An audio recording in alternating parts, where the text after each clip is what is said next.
All right, we are in our next session. This session we're going to talk about time management and the family. So if you have a family, this is going to apply to you. If you're thinking about having a family, this will apply to you.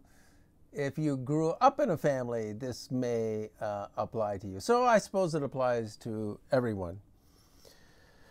You call it chaos, we call it family. Yeah. All right. What we're going to do is apply vision, the vision statement that you made or that you sort of have in the back of your head, and your personality traits, and your gifts, your values to goals. Now, this is going to be way more complicated. In your personal life, you just had to figure out, okay, so what's my vision for my life? What are my values?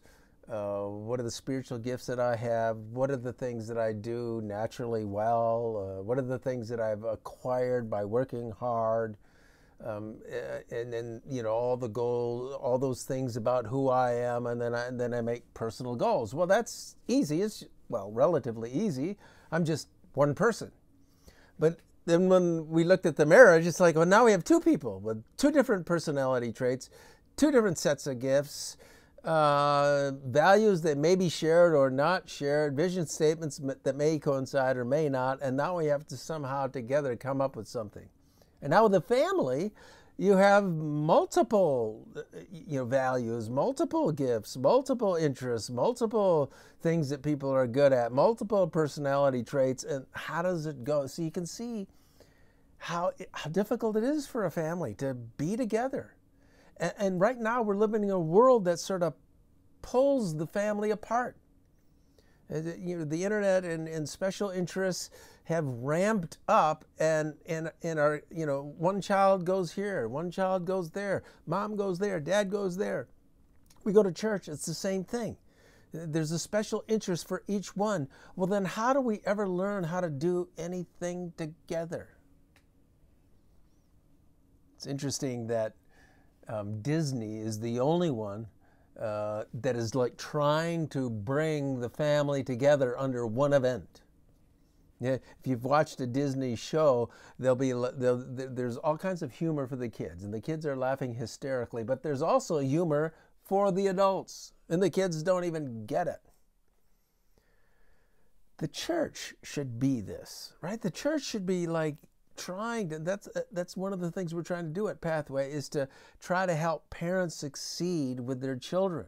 Not just the youth leader or the leaders of the different kids programs that we have, but how can we help you as a parent succeed? How can families start doing things together? All right, so again, we're going to be looking at this quick start thing, trying to figure out family goals. The simplest way to figure out some family goals is to ask these two questions. Where in your family life are you hurting, and what do you want to do about it? So if you were to evaluate your family, and if you were to ask each family member, hey, where do you think, where's the pinching point in our family? Where do we struggle? Do we struggle around chores? Do we struggle around homework? Do we struggle around, spending time together, having meals together? Do we struggle around discipline? Do we struggle around, where do we struggle? Where's the thing that we keep doing these things that keeps hurting our family? It'd be interesting to hear each one's perspective. Have a family meeting and have everyone write something down. Where do you think our family is struggling a little bit? Or number two, where in your family life do you want to take something to the next level? So this is maybe not a place where you're struggling, but let's say it's something that you do well. We do have our family times, but maybe we could make those family times better. Like maybe Sunday afternoons you play games together, and you actually work at trying to do things as a family. Well, is there a way that you could take that thing to the next level? Or maybe as parents you try to zero in each kid and what they need? Is there a way that that could be improved? So it's something maybe that you're already doing, but maybe it's something that you want to move to the next level. Okay, so this is probably the most basic way that you can start thinking about your goals for your family. But then there's the long look, okay, more involved, more potential goals. So here's some areas that I just threw down, areas to think about in your family life. Of course, there's devotions. You want your children to walk with God? Well, then sitting down together as a family is something maybe that you should consider doing. You know, we had 4 teenage boys when we sat down and read through the entire Bible together in a year. And, you know, was that easy? No. You know, it's 3 chapters a day. And do you think 4 teenage boys want to do that every day? No, they don't. But we worked at it together. Why? Because we want, you know, as parents, we want to communicate that this is really important. And I think they have that sense that it is. Other areas to think about, shared interests. What can we do together as a family? We all have our separate interests, but where's our shared interests? Shared mission as a family. If you don't give your family a sense that there's a mission that we're involved in together as a family, then why would your kids grow up thinking the mission of God is important? It wasn't important in your family. So, you know, doing things at church together, inviting people over, showing hospitality, going on a mission trip together. You know, what kinds of things could you do? Work schedules. Okay, how do we put these things together? Mealtime. You know, back in the day, this was really the thing that held families together. And now, with the invention of the microwave and fast food and Costco, throw it in the oven and bing bada boom, you're done. Mealtime is a rarity anymore. Well, when do you sit down together as a family? Bedtime, when your kids are little, putting them to bed, having some traditions, reading a book, praying with them, telling a Bible story. Individual parent, okay? Individual parent time with each child. You know, when my kids were like 12, 13, 14 years old, I took each one of them on an adventure. You know, one I took camping into the mountains. Another I took on a kayak trip down the Fraser River. Another I took, you know, when they got older, I took, you know, one to Europe. I took one to Japan. Every child had their special interest that they wanted to do with Dad. Discipline. You know, what goals can you have with discipline?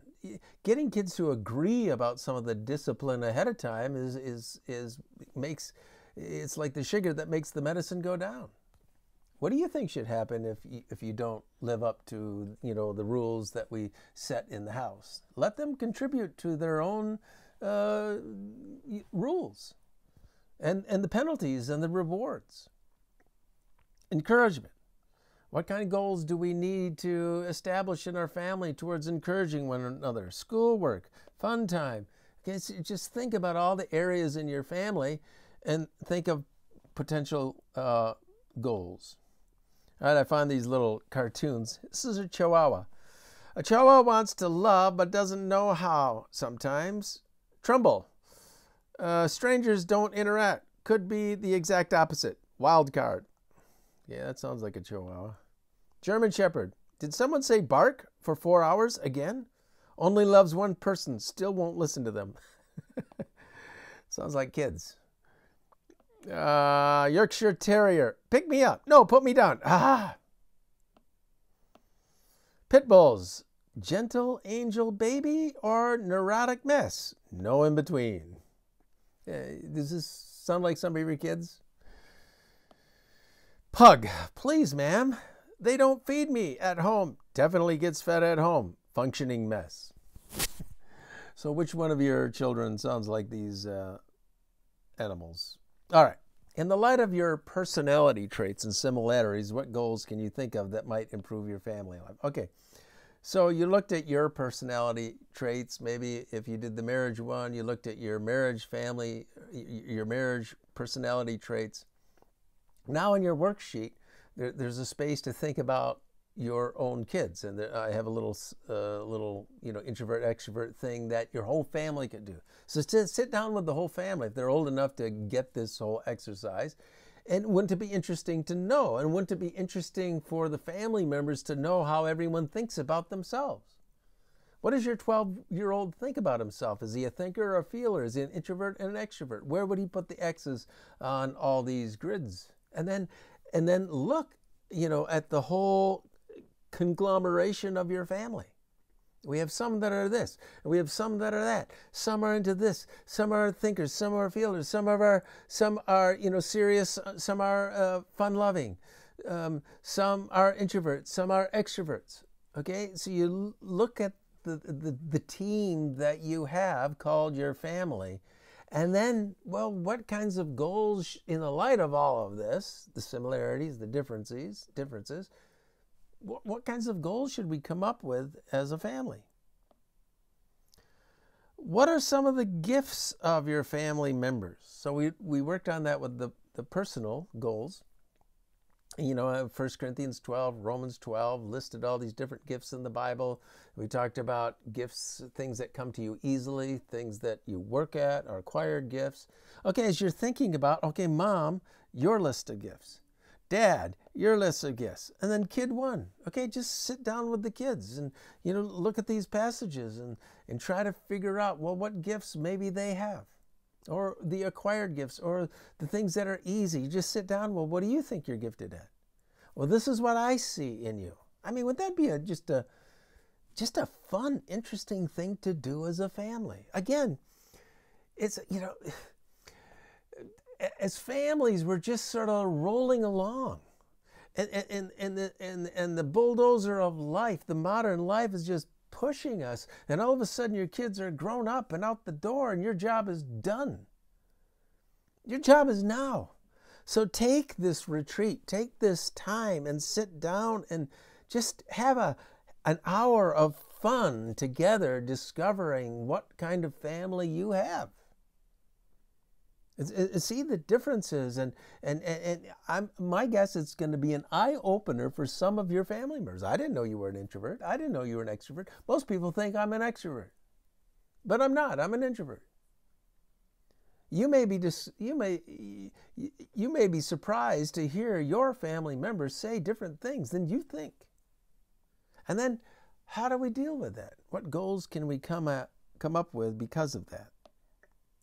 In the light of the different and similar gifts of your family members, what goals can you think of that might improve your family life? Okay. In the light of your shared family values, so now do the same thing with values. Okay, what values? Now that's hard for maybe kids to understand, but you can help them understand that. You see the values that your kids have. One of your kids likes their room spotless. They have a value of being neat and everything in its place. And you have another child that doesn't seem to care at all. They have a value of having fun. Or they have a value of getting things done. Or they have a value of friends. Or they have a value of studying hard. Or they have a value of procrastination. I don't know. Think about, help your kids figure out their values. You figure out your values, and now look at the whole. Do we have shared values? Do we all love to work hard, or do half of us not want to work hard and half of us do? So look at the differences that you have as family members, and then what goals can you come up with because of those differences? In the light of your family vision statement, in one of the earlier videos, I suggested that you write a family vision statement. What do we want to be as a family? And then what goals come out of that? All right. Going to the next one. Kinds of family goals. Here, I hope you're getting the sense of this pattern. There's family lifetime goals.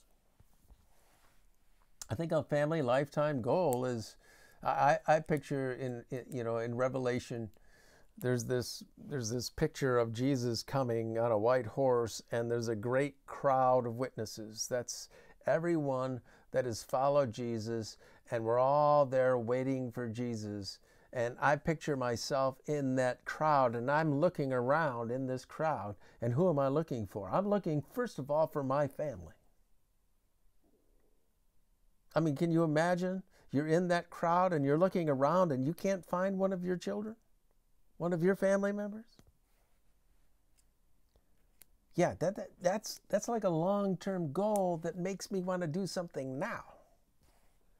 My children, the spouses of my children, my grandchildren, my great-grandchildren, my great-great-great-great-great-great-grandchildren.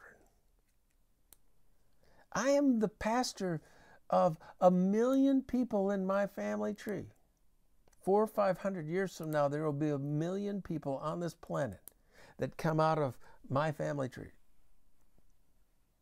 What influence will I have on that million right now? What should I be doing now? That's a long-term goal. That's the most important that there is, or a lifetime goal. Number 2, long-term goals. That's 5, 10, 20 years. So if you have little kids, what are you going to do with college? How are you going to pay for college? Where are you going to live? What kinds of things are you going to teach them? You know, my father decided when I was 15, my brother was 14, my other brother was 8, my sister was 4. I don't know exactly if I got the ages right. But he decided he wanted us to learn responsibility, and so he bought a farm. We grew up in the city. And the next thing you know, we're on a farm. We have cows to milk. You know, we were shown how to milk the cows one day, and my dad was off to work the next day. My brother had to get up at 5 o'clock. My brother and I had to get up at 5 o'clock in the morning and milk the cows. We had to learn responsibility. He wanted that as a long-term goal. He wanted us to be in charge of things that were important, to give us this sense that we have to be responsible on the one hand, and on the other hand, we could do it. You boys can do it. You set your mind to it, and you can do anything. So, you know, people, you know, give me grief about the phrase, you know, how hard can it be? Well, that's where I learned it. It was a long-term goal of my father. So what long-term goals do you have for your children? What long-term goals do you have for your family? What do you want that to look like 10 years from now? What do you want that to look like 20 years from now, 30 years from now, 40 years from now, 50 years from now? And finally, number 3, family short-term goals. How to make family short-term goals you can live with and actually accomplish. So it's the same thing.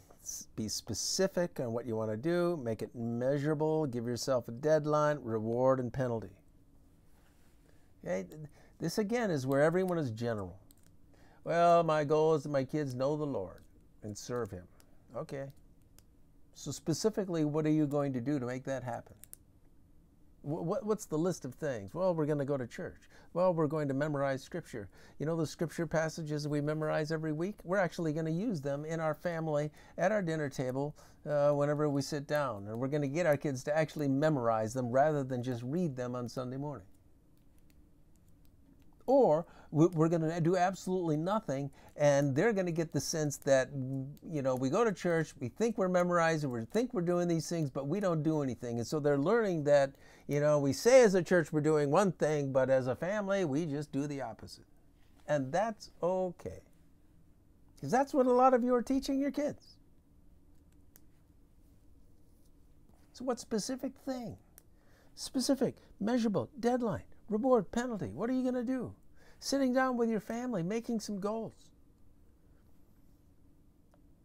Am I making you feel guilty? Well, I mean, on the one hand, I don't want you to feel guilty because I want you to feel inspired. I want you to do something. On the other hand, if you need to feel guilty to get off the dime, then so be it. All right. Time to prioritize your family goals. Option 1, again, the simplest thing to do is just go back to the quick start and make one or both of these your goals. So remember what the quick start was? I hope you do. Quick start was, where in your family are you hurting? Where is your family, struggling? And then what goal can you do as a family to sort of help in that area? Or the second question, where in your family do you want to, you're already doing something, but you want to take it to the next level? Then there's option 2, go through all the goals you came up with the long look and apply one or more of these criteria in order to prioritize your goal. And here they are. Which goals are the most urgent? These are the things you have to do. Where's your house on fire in your family? And what can you do about it? What goals are the most important? Walk with God.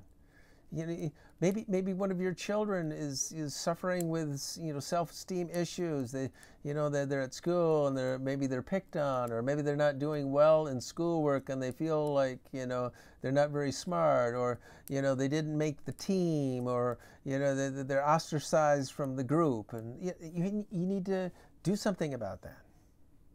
Now, it's important. Give them a sense of who they are as a child of God, regardless of what people think of them. Number 3, which goals, if accomplished, would make the biggest difference in your life? Which goals do you think are you're most willing and ready to actually pursue? Doing something is better than not doing the really important thing. A lot of times we pick the really important thing, the big thing, but we don't do it. What good is it? Pick something you're going to do. Which relates to the last one. Which goals do you think you could most easily and assuredly accomplish? Because if you accomplish that, that gives you energy, enthusiasm to go on to the next thing. You build on something. Finally, time wasters in your family. Where do you waste a lot of family time? Maybe you have family time, but a lot of it's wasted. It's goofing around. It's maybe you're always playing, but you're never serious.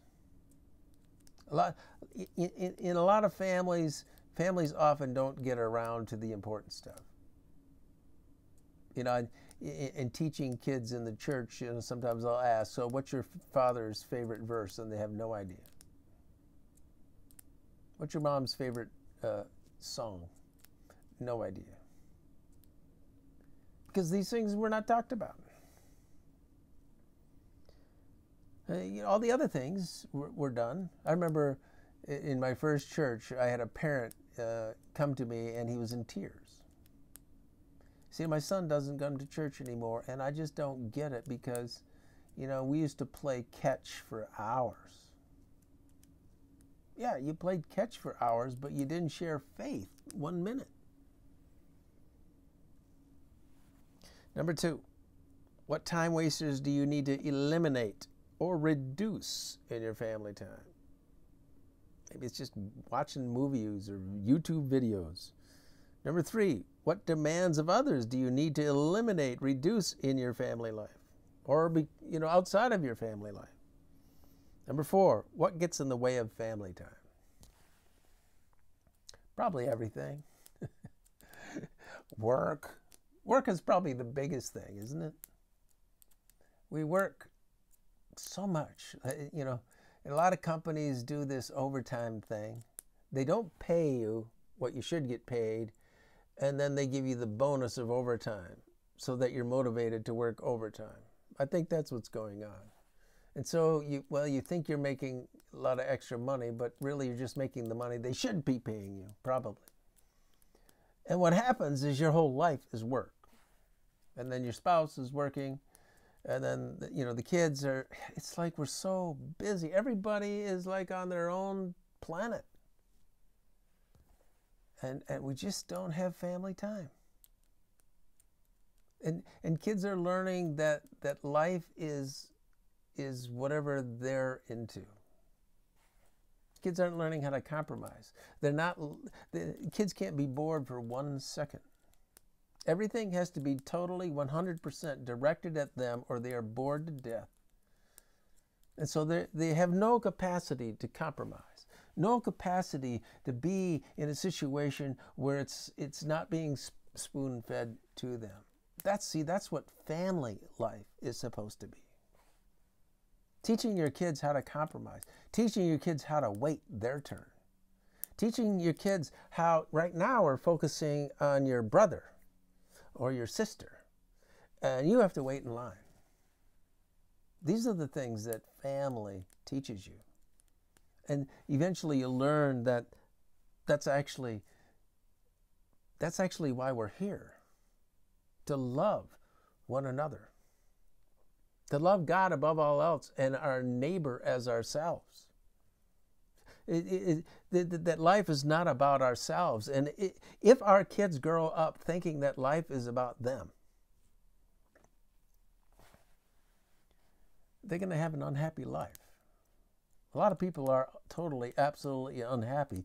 And they're unhappy because they think life is about them and that they should be happy every moment of the day. It's about me. It's not about you. It's not about me. Life, we are put on this planet because God wants us to be a blessing. God gives us gifts. Why does He give us gifts? To be a blessing to the body, to the whole, to the community, to the marriage, to the family, to the friends, to the church, to the kingdom, to the world.